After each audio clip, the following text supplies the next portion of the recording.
Sir, ఒక police అంటే CM అనే కామన్ మ్యాన్ నుంచి సీఎం అనే చీఫ్ మినిస్టర్ వరకు అందరికీ కావాలి. నామినేషన్ కావాలి, ఎలక్షన్ కావాలి, ఓటింగ్ కావాలి, ప్రమాణ స్వీకారానికి కావాలి, మంత్రి అయితే వెనుక కావాలి, ముందు కావాలి, నగల షాప్ కి భద్రత ఇవ్వడానికి కావాలి, నగలు వేసుకున్న మహిళా భద్రతకు కావాలి, విగ్రహ ఆవిష్కరణకు కావాలి, కాపలాకి కావాలి, మామూలుగా తిరగడానికి కావాలి, యాక్సిడెంట్ అయినా కావాలి, పార్క్ కాపలాకి కావాలి, పార్కింగ్ కాపలాకి కావాలి, ధరలు పెరిగితే కావాలి, వ్యతిరేకంగా స్ట్రైక్ అయినా కావాలి, మీటింగ్ కి కావాలి, ఫిల్మ్ షూటింగ్ కి కావాలి, గుడి మసీదు చర్చికి కావాలి. పోలీస్ అంటే కావాలి సార్.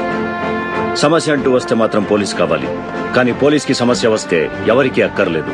సరిహద్దుల్లో సైనికుడు లేడంటే పక్కనున్న శత్రువు దాడి చేస్తాడు. ఇక్కడ పోలీసులు లేరంటే పక్కన ఉన్న వాళ్లే శత్రువులై దాడి చేస్తారు.